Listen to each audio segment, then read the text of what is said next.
Hello viewers, welcome back to our channel. చూడండి, మనం last వీడియోలో ఏం మాట్లాడుకున్నామంటే అశ్వత్థామ పాండవుల కోసం వెతుకుతున్నప్పుడు వాళ్ళు అశ్వత్థామ కంట పడకుండా తప్పించుకుంటారన్నట్టు. వాళ్ళు ఒక గుహలోకి చేరుకుంటారు.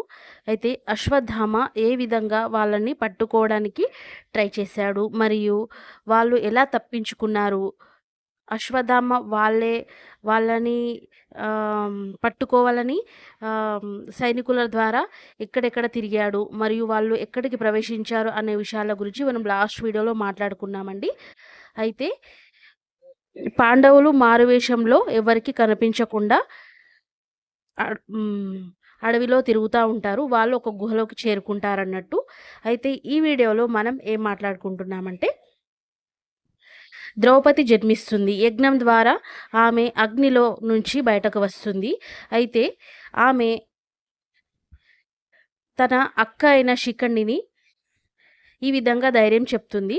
శిఖండి తండ్రి తనకు పుత్రుడు జన్మిస్తాడు, ఆ కారణంగా అతనికి తన రాజ్యాన్ని అప్పగిద్దాము అని అనుకుంటాడు. అయితే ద్రుపదునికి కొడుకు జన్మించిన కారణంగా ఆయన తన శత్రువైన ద్రోణాచార్యుని చంపడానికి, ఇంకా ద్రుపద మహారాజు కొడుకుకి ఇంకా సేనాధిపతిగా హక్కుని ప్రసాదిద్దామని అనుకుంటాడు. అయితే ముందుగా సేనాధిపతిగా శిఖండి ఉంటుంది. ఆమె సైన్యాన్ని తన కంట్రోల్లో ఉంటుందన్నట్టు, సైన్యం మొత్తం తను చూసుకుంటుంది. అయితే సేనాధిపతిగా శిఖండి ఉంటుంది. శిఖండి ఎందుకు జన్మిస్తుందంటే భీష్ముని చంపడానికి జన్మిస్తుంది.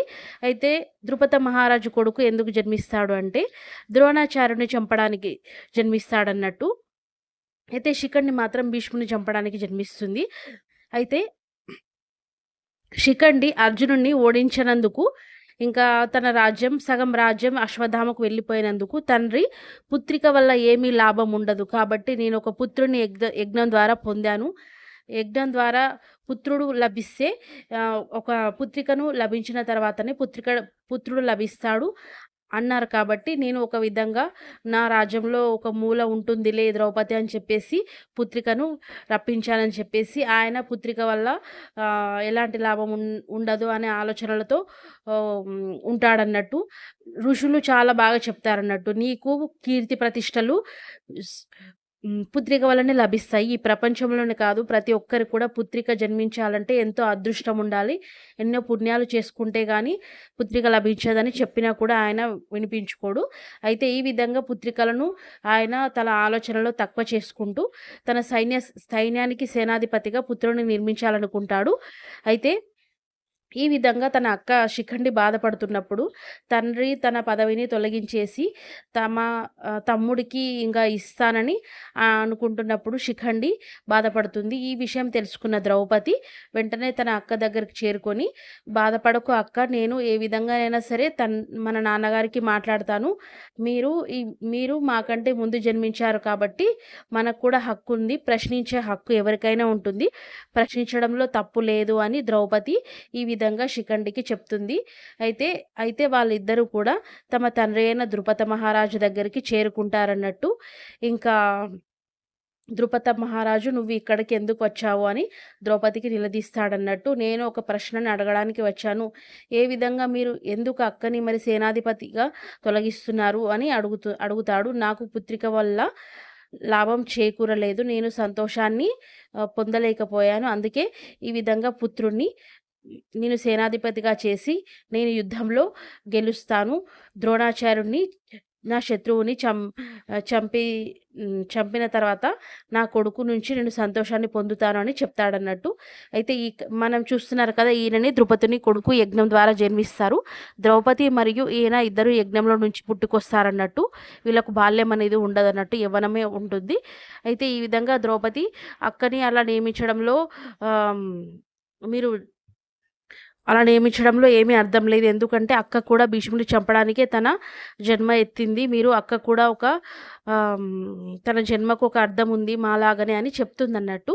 అయితే అయినా కూడా నాకు పుత్రిక వల్ల లాభం లేదని చెప్పేసి ఆయన ఎవ్వరి మాట వినిపించుకోడన్నట్టు ఆయన గోల ఆయనకే ఉంటుంది. ఈ విధంగా వాళ్ళు మాట్లాడుకున్న తర్వాత ఆఖరికి ద్రుపద మహారాజు ఇంకా ద్రౌపదిని ఏం చేస్తాడంటే నువ్వు నువ్వు పుట్టడం కూడా నాకు ఇష్టం లేదు. కానీ నేను పుత్రుడిని పొందాలంటే ఖచ్చితంగా ఇంకొక పుత్రికను పొందాలి కాబట్టి నేను పొందాను. అంతేగాని నువ్వు రాజ్యంలో ఉండడానికి నాకు ఇష్టం లేదు.